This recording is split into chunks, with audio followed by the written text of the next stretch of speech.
오늘 기쁘게 받으시는 삶이란 제목으로 우리가 말씀을 한번 생각해 보겠습니다. 우리나라의 신앙의 선배들 중에서 우리가 잘 알고 있는 굉장히 그죠? 영적으로나 또 우리가 살아간 신앙에 있어서 굉장히 본받을 만한 사람이 두 분 있습니다. 뭐 더 많은 있겠지만 특별히는 두 분에 대해서 한번 얘기를 해보겠습니다. 주기철 목사님 다 아시죠? 이제 아마 모르면 간첩이란 말도 안 맞죠, 그죠? 예전의 일이니까. 또 조만식 장로님 어떠십니까? 다 아십니까? 다 들어본 이름이잖아요. 그래서 이 주기철 목사님과 조만식 장로님의 일화입니다. 자, 이 두 분은 사제지간입니다.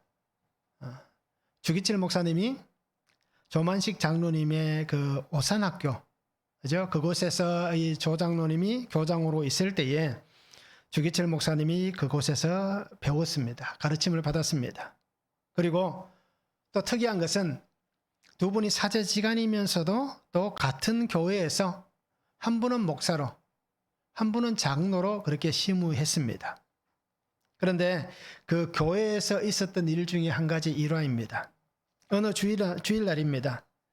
조만식 장로님이 예배 시간이 다 되었는데도 또 예배 시간이 지났는데도 예배에 들어가지 않습니다. 그래서 보니까요, 찾아온 손님과 얘기를 합니다. 그분과 이렇게 얘기를 한참 하다 보니까 어떻습니까? 집중을 하다 보니까 예배 시간이 지났는데도 그것을 잊어버린 거예요. 그래서 부랴부랴 그분과의 이 모든 만남을 끝내고 예배 시간에 예배에 참여합니다. 그런데 주기철 목사님이 설교를 하시다가 이렇게 얘기합니다. 조 장로님은 예배에 늦었으니까 의자에 앉지 마시고 서서 예배를 드리십시오라고 얘기합니다. 자, 어떻게 될까요? 따지고 보면 선생님이잖아요. 그죠? 뭐 교회에서는 목사고 장로이지만 또 여러 가지 환경을 놓고 보면 우리가 조만식 장로님도 굉장히 우리에게는 존경받는 그런 인물이잖아요. 자, 옆에 있던 교인들이 어떻게 생각했을까요? 그죠? 목사님이 설교를 하시다가 조 장로님에게 늦었으니까 의자에 앉지 말고 우리로 얘기하면 저 뒤에 가서 서서 예배 드리세요 라고 얘기하면 자, 어떻게 했을 것 같습니까? 조 장로님은 목사님께서 그렇게 하시는 얘기를 듣고 바로 뒤에 서서 예배를 드렸습니다. 자, 그러다가 목사님이 설교가 끝났습니다. 설교가 끝난 다음에 주기철 목사님이 조만식 장로님에게 이렇게 얘기합니다. 장로님, 기도해 주십시오라고 얘기합니다. 그러니까 이 조만식 장로님이 이렇게 기도합니다. 하나님, 나의 죄를 용서해 주옵소서. 거룩한 주일에 하나님 만나는 것보다 사람 만나는 것을 더 중요시한 죄를 용서하여 주옵소서라고 기도를 합니다. 자, 우리 같으면 어떨까요? 나 같으면 만약에 제가 여기서 예배를 인도하다가 그죠? 우리 권태훈 집사님 얘기합시다 그냥. 가장 앞에 앉아 있으니까 권 집사님 늦게 막 예배 시간 늦게 들어와요. 그럼 권 집사님 보고 뒤에 가서 서서 예배 드리세요라고 얘기하면 갈까요? 갈까요? 안 갈까요? 갈 것 같을까요? 이렇게 얘기를 들으니까 갈 것 같지만 아마 저 같아도 가기가 쉽지 않아요. 그렇잖아요? 우리가 아마 그럴 때가 있을 거예요. 예배 시간에 또는 설교 시간에 목사님이 내 얘기만 해도 화를 내는 사람도 있고, 그죠? 내 얘기만 해도 기분 언짢은 사람이 있고, 그리고 그것이 시험거리가 되어서 어떻게 목사가 설교 시간에 내 얘기를 하나? 라고 하는 분들도 있을 거예요. 실제로 그런 일들이 있습니다. 자, 그런데 어떻게 보면 참 이렇게 쉽게 말할 수 없는 관계이고, 그죠? 그런데도 이렇게 장로님을 향하여서 뒤에 가서 서서 예배 드리세요 라고 얘기할 때 그 말에 순종하는 장로님도 어떻게 보면 목사님보다 장로님의 더 신앙이 더 좋은 것 같잖아요. 그죠? 그 말에 순종할 수 있다는 것, 이것은 쉽지 않은 이야기입니다. 그래서 오늘 우리 성도님들이 한번 고민해 보시기 바랍니다. 내가 과연 그러한 자리에 내가 처하게 되면 나는 정말 조만식 장로님 같이 그렇게 순종하면서 예배를 드릴 수가 있는가? 예배뿐 아니라 우리의 삶에도 마찬가지입니다. 우리의 삶에도 이러한 일들이 혹시라도 내게 들려지면 그때 나는 그 말에 순종할 수 있는가라는 것입니다. 거의 99.999%는 다 얼굴을 붉힐 것이고, 그죠? 다 화를 낼 것이고, 다 어떻습니까? 돌아서서 어떻게 목사가 나한테 그럴 수가 있어? 라고 얘기합니다. 그리고는 두고 보자. 이제 우리가 항상 마음에 품고 있는 칼이 있잖아요. 두고 보자. 내가 언젠가는 이 일에 대해서 책임이라기보다는 이 일에 대해서 내가 시시비비를 가릴 것이다. 라고 얘기들을 99.99999%는 다 그렇게 얘기를 할 겁니다. 그러니까 교회에 분란이 생기는 이유는 뭐 때문입니까? 그것 때문에 생기는 거예요. 시시비비를 가려야겠다. 어떻게 나한테 그럴 수가 있어? 라고 하는 순간 교회에 문제가 생겨나는 겁니다.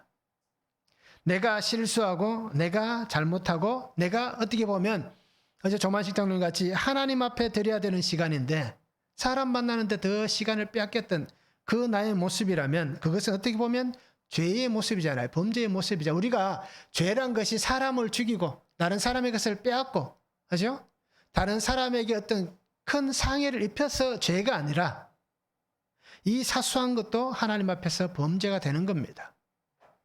그래서 우리가 혹시 그렇게 생각할 수 있을 거예요. 우리가 늘 큐티를 하기 때문에 말씀에서 구속사의 주님을 만나야 되고 죄를 보라고 얘기하면 나는 사람을 죽인 적도 없고, 그죠? 나는 큰 악을 행한 적도 없는데 무슨 죄를 계속 보라고 얘기하는가 라고 생각하실 수 있는 거예요.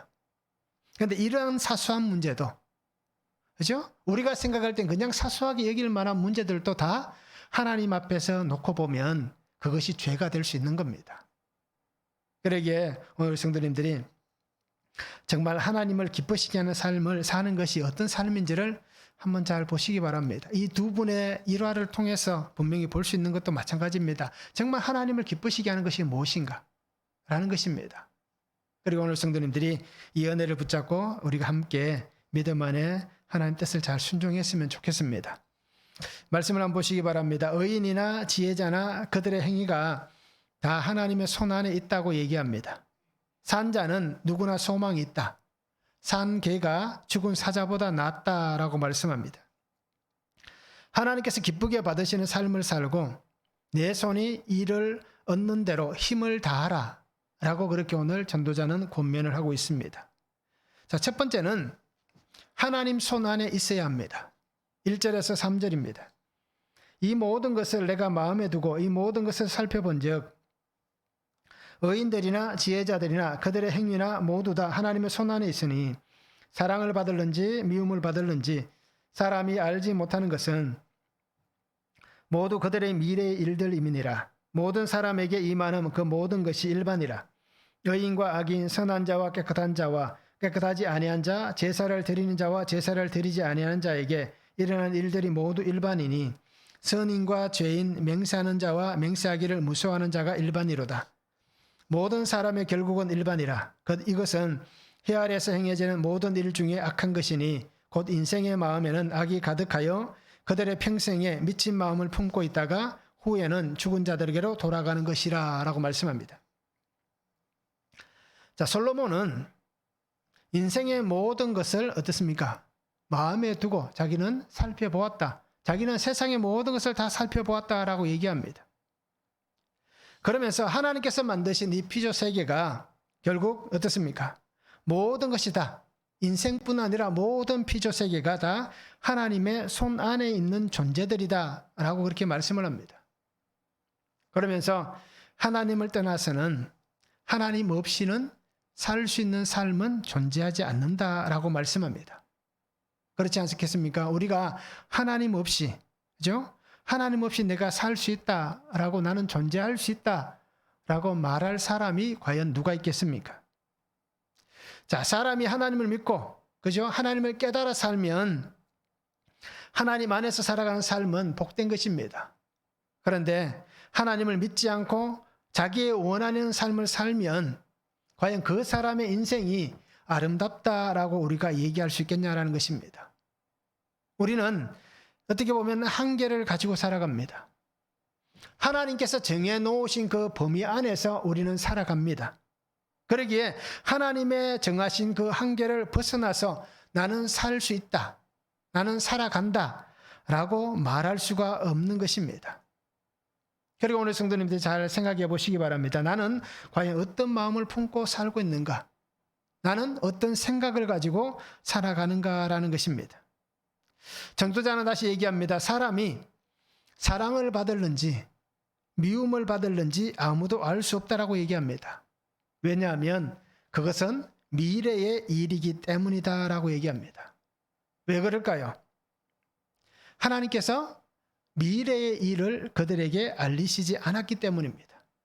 이제 앞으로 되어질 일들이기 때문에 그 되어질 일을 알지 못하기 때문에 내가 그 시간 속에 사랑을 받을지 미움을 받을지 우리는 알 수 없다는 얘기입니다. 그래서 미래라는 이 단어 파님은 면전이라는 단어의 뜻이 있습니다. 사람의 얼굴 앞에 있는 면전 또는 이전에 앞에라는 뜻을 가지고 있습니다. 그러기에 이것을 다시 얘기하면 누구도 자기 앞에 일어날 일은 알 수가 없다라는 뜻입니다. 그렇지 않겠습니까? 앞으로 단 10분 뒤에 일어날 일, 그죠? 1시간 뒤에 일어날 일, 이것을 우리가 알 수가 없는 것입니다. 그래서 사람들은 어떻게 합니까? 앞으로 일어날 수 있는 일을 알고 싶어서 어떻게 합니까? 아마 대부분 사람들이 그럴 거예요. 알 수 없는 것을 알고 싶어서 그것을 알기 위해서 어떻게 합니까? 점을 치기도 합니다. 그죠? 사주팔자를 보기도 합니다. 그리고는 토종 1년 연초가 되면 이제 뭐 한 2달, 석 달 있으면 또 새로운 한 해가 시작하잖아요. 그러면 한 해를 점치는 토종 비결을 보기도 합니다. 왜 그렇게 합니까? 알 수 없는 것을 알고 싶은 마음이 있기 때문입니다. 그런데 결국 어떻습니까? 그 모든 것이 헛된 것입니다. 그들이 얘기하는 것 중에서 가장 많이 얘기하는 게 뭡니까? 5, 6월, 10월, 11월은 산으로 가지 마세요. 그죠? 동쪽으로 가지 마십시오. 7, 8월은 뭐라고 얘기합니까? 물가에 가지 마십시오라고 얘기하는 거예요. 이건 누가 얘기하지 않아도 다 아는 얘기야. 물가에 가면 7, 8월에 위험을 당할 수도 있고, 이제 봄, 가을에 산에 갔다가 위험을 당할 수도 있습니다. 동쪽으로 가면 귀인을 만난다라고 얘기합니다. 근데 우리가 살아가면서 나침반을 들고 다닙니까? 이제 내가 가는 곳이 동쪽이라고 늘 이해할 수 있습니까? 아니잖아요. 그러다가 우연히 그것이 맞아지면, 그곳에 좋은 일이 있었으면, 아, 맞다. 그때 그렇게 얘기했지. 참 이렇게 미련한 인생을 우리가 살아갑니다. 자, 이러한 모습이 오늘 우리에게 있다라고 얘기합니다. 그것을 전도자는 뭐라고 얘기합니까? 사람이 살아가는 모든 것의 일반이다라고 얘기합니다. 자, 일반이란 단어는 예기치 않은 만남 또는 사건인데 우연하게 일어난 사건을 얘기합니다. 그리고 어떤 일어난 일, 돌발적으로 생겨난 일, 이것을 오늘 이 일반이라는 단어를 쓰고 있습니다. 그래서 표준서변역에서는 이렇게 얘기합니다. 모두가 같은 운명을 타고났다. 일반이라는 것을 이렇게 해석해 주고 있습니다. 그러니까 사람은 어떻습니까? 모두가 똑같다는 얘기입니다. 그러니까 전도자는 솔로몬 이렇게 말합니다. 의인이나 악인이나 선한 자나 깨끗한 자 또는 깨끗하지 아니한 자, 선인이나 죄인이나 또 맹세하는 자나 맹세하는 것을 두려워하는 자, 이 모든 것은 어떻습니까? 살아있는 모든 것은 다 똑같다라고 얘기합니다. 그 사람이 선한 사람이든 그 사람이 악한 사람이든 모두가 똑같은 운명, 똑같은 일반이다 라고 그렇게 말씀을 해주고 있는 것입니다. 왜 그럴까요? 그것은 사람은 죽어가기 때문입니다. 죽음이란 것이 사람 앞에 놓여 있기 때문입니다. 미래의 일들 중에 우리가 다 몰라도 한 가지 아는 것은 뭡니까? 우리는 죽는다 하는 겁니다. 그래서 이 솔로몬은 그렇게 얘기합니다. 분명히 사람은 죽게 되어 있다. 모두가 돌아간다라고 말씀을 합니다. 이 땅에 살면서 자기가 원하는 대로 삽니다. 자신만을 위해 살아갑니다. 의롭게 살든 악하게 살든 모든 인생들 어떻습니까? 결국 죽음으로 돌아가는 겁니다. 우리가 이 땅에서 천년만년 살아갈 수가 없습니다. 기껏해야 어떻습니까? 100년 전으로 삽니다. 그 짧은 시간을 살면서 내가 원하는 대로 나만을 위해서 의롭게 살든 죄 가운데 살든 우리는 그렇게 살아가는 겁니다. 자, 이 땅에서의 모든 것은 이렇게 일반적일 수밖에 없습니다. 모두가 다 똑같은, 그죠? 모두가 다 같은 운명을 타고난 그러한 삶일 수밖에 없다라는 것입니다. 죽음 이후에는 살아있을 때는 다 똑같을 수 있지만 죽음 이후에는 다른 길을 걸어가게 됩니다. 이것을 우리 성도님들이 잊지 않았으면 좋겠습니다. 자, 살아있을 때 전도자 솔로몬은 살아있을 때는 다 똑같은 운명이지만 죽음 이후에는 다르다라는 것을 얘기합니다. 오늘 우리도 분명히 그것을 압니다. 살아있을 때는 우리가 이 땅에서 살면서 잘 살 수도 있고 못 살 수도 있고 건강할 수도 있고 건강하지 않게 살 수도 있고, 그죠? 다른 사람에게 인정받을 수 있고 또는 다른 사람에게 어떻게 보면 참 시기거리가 되고 미움거리가 될 수도 있습니다. 그러한 삶을 사는 것은 똑같습니다. 어떻게 보면 똑같은 인생입니다. 그런데 죽음 이후에는 다르다라는 것을 우리가 아셨으면 좋겠습니다. 그래서 솔로몬이 이렇게 얘기합니다. 악한 자들은 악한 마음을 품고 살다가 결국은 악한 마음, 미친 마음을 품고 어떻습니까? 죽음을 맞이한다라고 얘기합니다. 그죠? 미친 마음을 품고 죽게 되었다라고 얘기하고 있습니다. 그러기에 누구도 예외가 없습니다. 누구도 아니다라고 말할 수가 없습니다. 우리는 한 치 앞도 볼 수 없습니다. 한 치 앞도 알 수 없는 인생들입니다. 그리고 오늘 우리가 무엇을 바라봐야겠습니까? 누구를 의지하겠습니까? 오늘 우리는 주님을 바라보고 주님을 의지해야 됩니다. 나를 위해 이 땅에 오신 구속의 메시아, 그죠? 나의 생명을 얻게 하기 위한, 나를 살리기 원하시는 하나님의 구속의 그 은혜를 바라보고 그 하나님을 의지하고 사는 삶이 되어야 됩니다. 그래서 나는 하나님의 손 안에 있어야 되는 것입니다. 하나님의 말씀 안에 있어야 되는 것입니다. 하나님께서 허락하신 그 사명 안에 있어야 되는 것입니다. 그리고 오늘 성도님들이 삶을 살아가면서 영원한 하나님의 생명, 나에게 허락하신 그 영원한 생명 그만 바라보고 믿음 안에 살아갔으면 좋겠습니다. 피할 수 없는 인생의 길을 걸어갑니다. 피할 수 없는 이 인생의 길을 걸어가면서 하나님의 주권을 인정하시기 바랍니다. 하나님의 십자가를 인정하시기 바랍니다. 그 하나님의 부활, 그 죽음을 인정하시기 바랍니다. 그래서 하나님 아버지께서 오늘 나에게 값없이 베풀어 주신 그 사랑의 은혜, 그 구속의 은혜 안에 사는 성도들이 되면 참 좋겠습니다. 그래야 우리가 복음을 전할 수가 있습니다. 내가 구속의 능력 안에 살아야 복음을 전할 수가 있는 겁니다. 그래야 나도 살고 가족도 살고 형제도 살고 이웃도 살려낼 수가 있는 것입니다. 말씀을 한번 적용해 보시기 바랍니다. 부르심을 받은 성도의 삶을 살면서 지금 살아가는 삶이 성도이기 때문에 기쁨의 삶을 삽니까? 아니면 성도이기 때문에 힘든 삶을 살아갑니까? 어떻습니까? 나는 성도이기 때문에 기쁨의 삶을 삽니까? 성도이기 때문에 힘든 삶을 삽니까? 한번 잘 적용해 보시기 바랍니다. 어렵죠? 그죠? 성도이기 때문에 내가 기쁨의 삶을 사는지, 성도이기 때문에 내가 힘든 삶을 사는지 한번 적용해 보시면 좋겠습니다. 자, 하나님의 손에 붙잡히지 않게 만드는 일들은 무엇이 있습니까?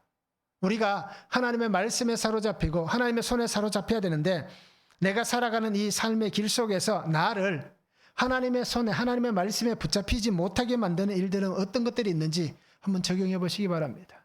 죄가 있어서, 아니면 탐욕 때문에, 시기와 질투들 때문에, 아니면 음란 때문에, 아니면 어떻습니까? 도박이나 아니면 여러 가지 일들 있잖아요. 그런 것들 때문에 혹시 나를 하나님의 손에 붙잡히지 않게 만드는 일들이 있는지 한번 우리가 적용해 보면 좋겠습니다. 두 번째는 생명을 귀하게 여겨야 합니다. 4절에서 6절입니다. 모든 산자들 중에 들어있는 자에게는 누구나 소망이 있음은 산개가 죽은 사자보다 낫기 때문이니라. 산자들은 죽을 줄을 알되 죽은 자들은 아무것도 모르며 그들이 다시는 상을 받지 못하는 것은 그들의 이름이 잊어버린 바 됨이니라. 그들의 사랑과 미움과 시기도 없어진 지 오래이니 해 아래에서 행하는 모든 일 중에서 그들에게 돌아갈 몫은 영원히 없느니라 라고 말씀합니다. 솔로몬은 모든 산자들 중에 소망이 있다라고 얘기합니다. 살아있는 자들은 죽을 줄을 안다라고 얘기합니다. 그러나 죽은 자들은 아무것도 모른다라고 얘기합니다. 그래서 죽은 자들은 상을 받지도 못하고 그들의 이름은 잊어버린 바 된다라고 얘기합니다. 아마 우리 성도님들도 이것에 대해서 공감을 하실 거예요. 많은 분들이 그렇게 얘기를 하더라고요. 죽음에 대해서 나는 두렵지 않다. 죽음이 우리가 당연히 가야 될 길이기 때문에 괜찮다라고 얘기합니다. 그런데 죽음으로 인해서 슬픔은 있다라고 얘기하는 중에 한 가지를 이렇게 꼭 얘기하더라고요. 뭐냐라고 물어보니까 나를 잊어버리게 되는, 그죠? 사람들이, 또 가족들이, 또 형제들이, 친구들이 시간이 지나면서 나를 잊어버리는, 그것이 참 슬프다, 쓸쓸하다라고 얘기를 하더라고요. 저도 생각해 보니까 그런 것 같아요. 그죠? 죽음은 두렵지 않지만, 그죠? 죽음 이후에 나를 잊어버리게 되는, 참 이것이 우리에게 슬픔일 수 있다라고 생각을 합니다. 자, 그런데 솔로몬은 이렇게 얘기합니다. 산 자가 소망이 있다라고 얘기합니다. 자, 살아있다는 것은 어떤 것입니까? 살아있다는 것은 언제든지 자신을 바르게 할 수 있습니다. 언제든지 자신을 고쳐낼 수 있습니다. 언제든지 자신을 회복할 수 있는 기회가 있습니다. 자, 우리가 살아있다는 것을 얘기하면서 일반적인, 그죠? 또는 세상적인 기준을 가지고 살아있다라는 이것이 좋은 것이다 라고 말하지 말고, 우리가 신앙 안에서 하나님을 믿는 믿음 안에서 우리가 살아있다는 것이 어떤 것인지를 우리가 한번 생각하는 것이 더 중요합니다. 그래서 솔로몬이 얘기하는 것과 성경에서 말하는 것은, 살아있다는 것은 언제든지 우리가 돌아갈 수 있는, 회복할 수 있는 기회가 있기 때문에 살아있는 것이 좋다라는 겁니다. 그러나 죽음은 어떻습니까? 솔로몬의 얘기가 똑같습니다. 이제 기회는 없는 것입니다. 그러게 우리가 살아오면서 내가 조금 더 시간이 지나면 예수 믿어야지. 그죠? 내가 조금 더 좋아지면, 내가 조금 더 좋은 학교에 가고 좋은 직장에 가고, 그죠? 내 성경이 조금 더 안정이 되면 내가 예수 믿어야지 라고 얘기하지만, 그런 시간이 우리에게 허락이 될 수 있을까요? 그냥 우리는 통상적으로 그런 시간이 올 것이다라고 여길 뿐이지, 그 시간이 내게 허락된 것은 아니다라는 것을 우리가 잘 알아야 됩니다. 그래서 오늘을 사는 사람이 바로 신앙인입니다. 내일은 없습니다. 내일은 하나님께서 우리에게 주시기 때문에 존재할 뿐이지, 신앙인들은 오늘을 사는 겁니다. 그래서 오늘 이 말씀을 보시면서 우리가 잘 보시기 바랍니다. 자신의 환경, 형편이 어떠하든지 간에 살아있어야 우리가 예수님께서 나에게 베푸신 그 구원의 은혜 안에 들어갈 수 있습니다. 살아있는 그 삶이 되어야 선물인 이 소망이 오늘 내게 주어지는 것입니다. 그러게 오늘 솔로몬은 그렇게 얘기합니다. 예수님에 대해서 이 솔로몬이 얘기하지는 않지만, 오늘 솔로몬은 얘기합니다. 살아있는 개가 죽은 사자보다 낫다라고 얘기합니다. 자, 개와 사자를 비교합니다. 개는 어떻습니까? 우리가 일반적으로 굉장히 어떻습니까? 이 개를 높일 때 그렇게 쓰는 단어입니까? 아니면 무시하거나 비난하거나 욕할 때 쓰는 단어입니까? 아마 후자잖아요. 요즘은 어떻습니까? 이렇게 반려견이라 그래서 너무 이렇게 어떻게 보면 그저 집에서 1번 같아요. 남편은 끝번, 그죠? 반려견은 1번, 그렇게 되는 것 같습니다. 그래서 우스갯소리로 이사 갈 때 남편들이 반려견, 반려묘를 꼭 붙잡고 있으라고 얘기하잖아요. 안 그러면 버리고 간다라는 얘기들이 우리 주위에 많이 있습니다. 그래서 어떻게든 그것을 붙잡고 있는 거예요. 자, 그런데 이 솔로몬이 얘기한 것을 우리가 잘 보시기 바랍니다. 사자는 용맹을 나타내고, 그죠? 왕이잖아요. 왕을 나타낼 때 이 사자를 얘기합니다. 상대가 되지 않는 비교를 합니다. 그럼에도 솔로몬이 얘기하는 게 어떤 의미입니까? 왕 같은 존재였던, 그죠? 정말 위험 있는 존재였던, 내가 모든 것을 다 가졌던 사람이었던 상관없이, 내가 정말 개 같은 그런 어떻게 보면 치욕적이고 정말 세상에서 버림받은 것 같은 그런 삶을 살고 있다 하더라도 죽는 것보다는 살아있는 게 낫다라고 얘기를 하는 겁니다. 우리나라에는 어떤 말이 있습니까? 그죠? 소똥밭에 굴러도 이성이 낫다라는 얘기가 있잖아요. 자, 그와 같은 의미입니다. 살아있는 개가 죽은 사자보다 낫다고 합니다. 왜냐하면 죽은 사자는 돌이킬 수 없습니다. 그러나 살아있는 개는 아직도 돌이킬 수 있고 회복할 수 있기 때문입니다. 소망이 아직 남아있기 때문입니다. 그래서 전도자는 수없이 많은 고난과 아픔과 삶의 환경이 있어도 그 속에서 살아 있어야 내일을 기대할 수 있다라고 얘기합니다. 오늘날 우리 사회에서 가장 큰 문제가 자살 문제입니다. 그렇잖아요. 조금만 자기 마음이 상하면, 그죠? 조금만 환경이 무너지면, 조금만 어려움을 당하게 되면 그냥 자살해버리는 겁니다. 생명을 끊어버리는 겁니다. 그러면 그 인생은 끝나버립니다. 더 이상 그에게 소망은 없습니다. 그러나 주위에 보면 또 어떤 분들이 있습니까? 우리가 보면 정말 저 사람은 자살하고도 남을 사람인데도 끝까지 꾸역꾸역 살아내잖아요. 그리고는 마침내 어떤 일이 벌어집니까? 그가 신앙인이라면 간증하는 모습을 보여주고, 이제 일반적인 사회인이라면 그가 잘됨을 이웃에게 보여주는 것들을 우리가 볼 수가 있는 겁니다. 자, 이것을 통해서 우리가 볼 수 있는 사람을 한번 보시기 바랍니다. 가룟 유다와 베드로입니다. 똑같은 어떤 죄를 지은 사람입니다. 둘 다 범죄했습니다. 어떻게 보면 더 치욕적인 범죄를 지은 사람은 누구일까요? 베드로겠죠. 그죠? 가룟 유다는 은삼십에 예수님을 제사장들 대제사장 공의 앞에서 팔았지만 베드로는 어떻게 합니까? 가장 나약하고 미천한 여종에게조차도 어떻습니까? 저주하며 욕했다라고 얘기합니다. 우리로 얘기하면 10원짜리 개 다 나왔을 거예요. 그렇게 하며 예수님을 저주했던 사람이 베드로입니다. 따지고 보면 더 나쁜 죄를 지은 사람이 베드로입니다.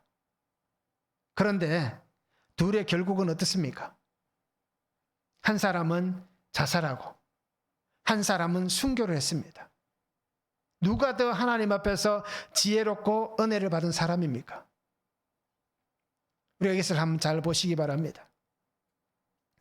하나님께서 우리에게 주신 삶은 소중한 겁니다.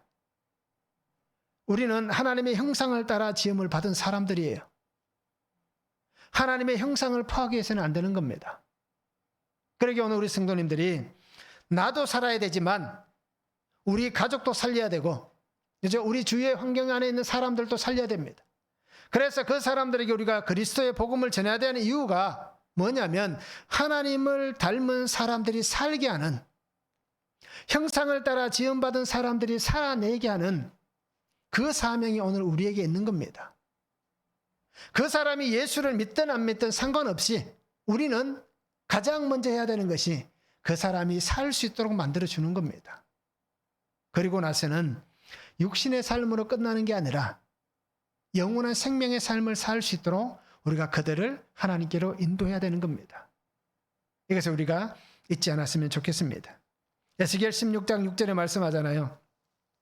내가 내 곁으로 지나갈 때에 내가 피투성이가 되어 발짓하는 것을 보고 내게 이르기를 너는 피투성이라도 살아있으라. 다시 이르기를 너는 피투성이라도 살아있으라 라고 말씀합니다.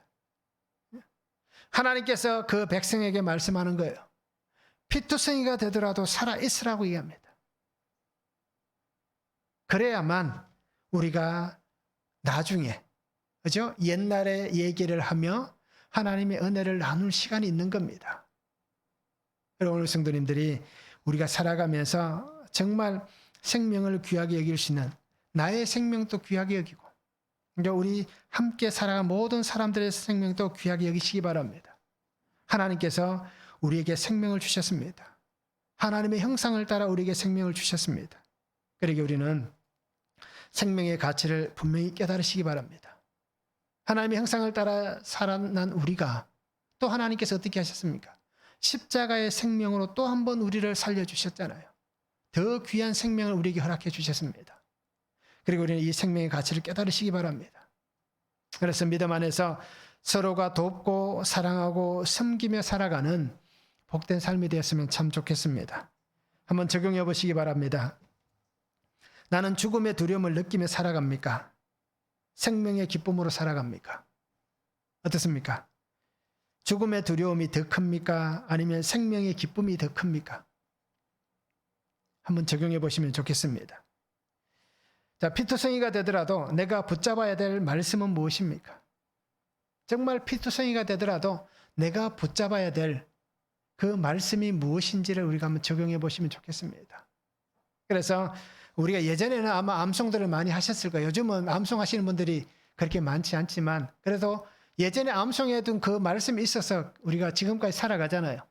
그래서 한번 내가 정말 피투성이가 되어도 붙잡아야 될 그 말씀, 그 한 구절을 암송해 보시기 바랍니다. 그리고 어떤 일이 생기든지, 그죠? 내가 늘 그 말씀을 묵상할 수 있는, 우리가 읊조릴 수 있는 그러한 삶을 우리가 살았으면 좋겠습니다. 그래서 정말 내가 붙잡아야 될 말씀이 무엇인지를 한번 적용해 보았으면 참 좋겠습니다.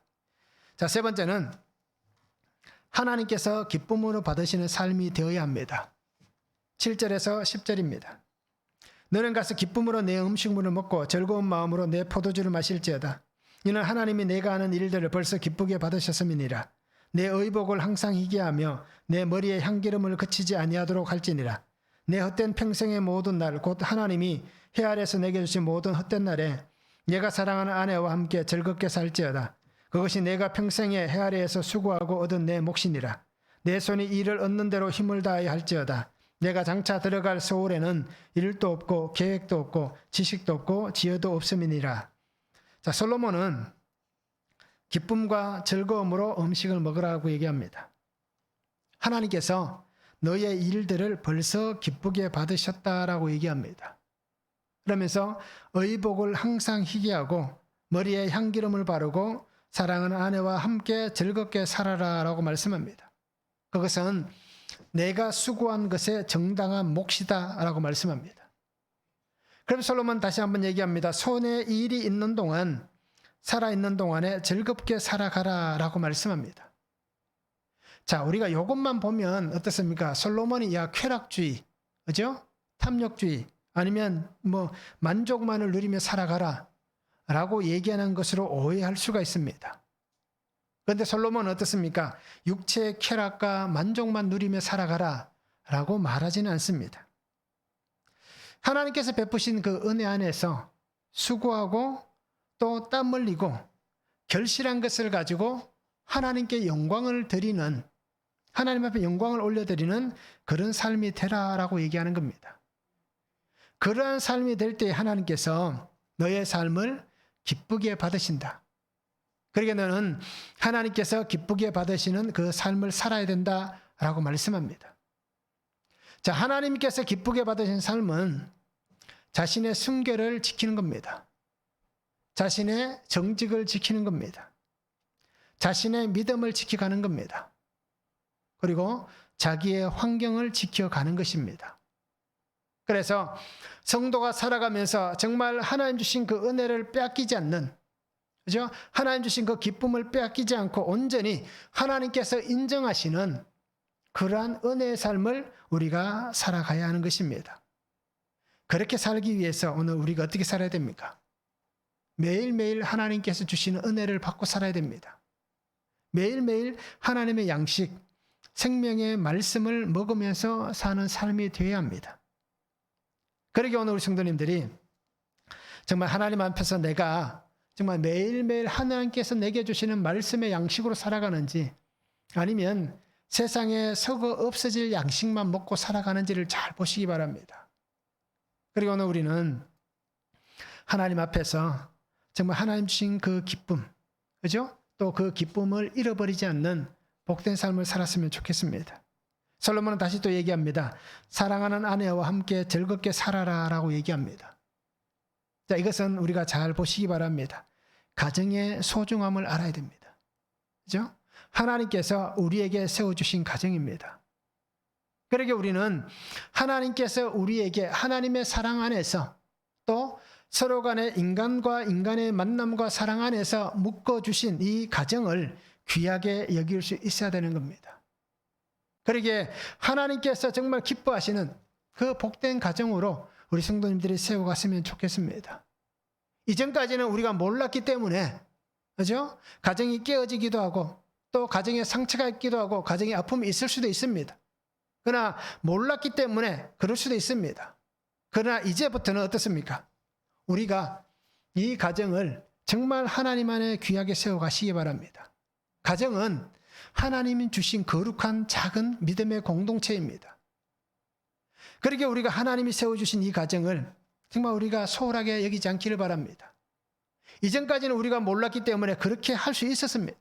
그러나 지금부터는 우리가 이렇게 잘 생각하시기 바랍니다. 자녀들에게 최고로 물려줄 수 있는 아름다운 유산은 뭐냐면 더럽혀지지 않는 호적 등본입니다.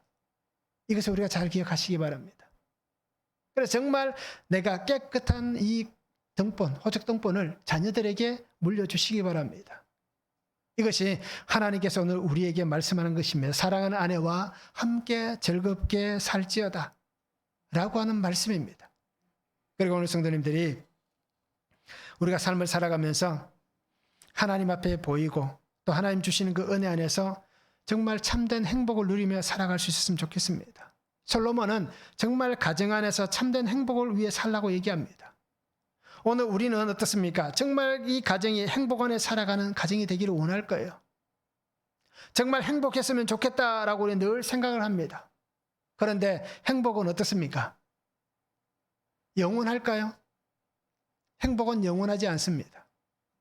서로가 다른 마음을 품는다면, 서로가 서로에게 어떻습니까? 시시비비를 가릴 만한 마음이 생긴다면, 부부이지만 서로에게 어떻습니까? 악한 감정이 생겨나고 서로가 어떻습니까? 정죄하는 그런 마음들이 생겨난다면 행복은 깨어지는 겁니다. 그리고 오늘 우리는 예수님 안에서 거룩의 삶을 살아가는 겁니다. 인생의 목적이 행복이면 그 행복 때문에 어떻습니까? 지옥을 살 수도 있는 겁니다. 그러나 우리가 예수님 안에서 우리의 목적이 거룩이라면, 그렇죠? 거룩을 위해서 살아가다 보면 행복하지 않아도 상관없는 거예요. 왜요? 거룩을 닮아가야 되기 때문에. 그래서 정말 거룩한 삶을 위해서는 서로가 싸울 수도 있고 다툴 수도 있는 겁니다. 행복을 추구한다면 다투고 싸우면 갈라지는 겁니다. 그러나 거룩을 위해서 간다면 다투고 싸워도 갈라지지 않는 거예요. 왜요? 하나님 안에 살기 때문에. 그리고 우리가 이 은혜를 붙잡고 살았으면 좋겠습니다. 행복과 즐거움은 잠깐의 것입니다. 그러나 하나님께서 주시는 이 거룩의 삶을 살면 하나님 앞에서 영원한 은혜의 삶을 살아갈 수 있습니다. 그리고 오늘 성도님들이 하나님께서 우리의 가정을 기쁨으로 받을 수 있도록, 그렇죠? 거룩을 위해서 살아가시기 바랍니다. 나를 하나님께서 기쁘게 받으실 수 있도록 내가 거룩한 자가 되어 살아가시기 바랍니다. 누구와 함께? 예수 그리스도와 함께 그 은혜의 삶을 살았으면 참 좋겠습니다. 말씀을 한번 적용해 보시기 바랍니다. 나는 무엇 때문에 즐거워합니까? 내가 즐거워하는 이유는 무엇입니까? 아니면 내가 슬퍼하는 일들이 있다면 내가 슬퍼하는 이유는 무엇입니까? 한번 적용해 보시기 바랍니다. 나는 무엇 때문에 즐거워하는지, 그 이유가 뭔지, 나는 슬퍼한다면 무엇 때문에 슬퍼하는지 그것을 우리가 한번 적용해 보면 좋겠습니다. 나는 우리가 살아가면서 행복을 찾아야 할까요? 아니면 거룩을 찾아야 할까요? 이것을 한번 적용해 보시면 좋겠습니다. 나는 행복을 찾을까? 나는 거룩을 찾을까? 우리가 한번 적용해 보시기를 바랍니다. 자, 하나님께서 기쁘게 받으시는 거룩하고 존귀한 삶이 되시기 바랍니다. 그래서 주어진 그 삶의 자리에서 고난과 아픔과 감당할 수 없는 일들 속에서도 정말 내가 피투성이가 되더라도 정말 주님의 말씀만 붙잡고 갈 수 있기를 바랍니다. 그래서 내가 피투성이가 되어서 주의 말씀을 붙잡고 자녀들이 그죠? 피투성이가 되더라도 주의 말씀을 붙잡을 수 있도록 내가 손을 잡아주고 또 형제들이 또 성도들이 함께 그렇게 피투성이가 되어도 말씀을 붙잡을 수 있도록 우리가 손을 잡아줄 수 있는 성도의 삶이 되면 좋겠습니다. 그래서 내 사랑하는 주님께서 나를 위해 아끼지 않고 자신을 희생하고 나를 위해 모든 것을 주셨듯이 오늘 우리도 대속의 주님과 함께 주만 바라보고 주님과 함께 믿음의 길을 온전히 걸어갔으면 참 좋겠습니다. 그래서 하나님께서 오늘 우리에게 베푸실 은혜를 기대하시기 바랍니다. 하나님께서 오늘 우리에게 베푸실 그 놀라운 은혜들, 능력들을 기대하시기 바랍니다. 그리고 우리 앞길을 형통하게 하시고 또 잘되게 하실 그 은혜들을 기대하시기 바랍니다. 혹시라도 그 반대가 된다 할지라도 좌절하거나 낙담하지 말고 주님과 함께 그 시간들을 이겨낼 수 있는 그 은혜의 길을 우리가 믿음 안에 잘 걸어갔으면 좋겠습니다. 그래서 우리의 삶을 감사하고 끝까지 인내하며 하나님께서 내게 주신 이 소망 안에 믿음의 경주를 쉬지 않고 달려갈 수 있는 귀한 성도의 삶이 될 수 있기를 주님의 이름으로 축원합니다. 기도하겠습니다. 사랑의 아버지 하나님 감사합니다. 오늘도 우리에게 주신 말씀을 바라봅니다. 아버지 하나님 은혜로 함께하여 주시고 능력으로 함께하여 주시옵소서. 아버지 하나님, 하나님께서 나의 삶을 기쁘게 받아주시는 그 믿음의 삶이 되게 하여 주시옵소서. 하나님의 말씀 안에 있는, 하나님의 손 안에 있는 인생이 되게 하시고, 하나님이 내게 주신 생명을 귀하게 여기고 세상의 모든 생명을 존귀하게 여길 수 있는 자가 되게 하여 주시고, 또 하나님께서 나를 기쁘게 받으시는 그 삶을 아름답게 살아갈 수 있는 복된 성도가 되도록 아버지 하나님 은혜를 다하여 주시옵소서. 주님께서 나를 위해서, 나 하나를 위해서 희생하여 주셨습니다. 그러기에 나는 이제 그 주님의 마음과 뜻을 깨닫고 나를 위해 이 땅에 오신 주님과 함께 믿음의 온전함으로 하나님께서 내게 보여주시는 그 선한 길을 잘 순종하며 걸어갈 수 있는 귀한 믿음의 삶이 되게 하여 주시옵소서. 그래서 어떠한 형편 가운데 있든지 어떠한 상황 가운데 놓여 있다 할지라도 온전히 주만 의지하고 주만 바라보고 아버지께서 나를 위해 베풀어 주시는 그 놀라운 은혜를 기대하며 가는 믿음의 삶이 되도록 아버지 하나님 축복하여 주시옵소서. 감사를 드리며 예수 그리스도의 이름으로 기도하옵나이다. 아멘.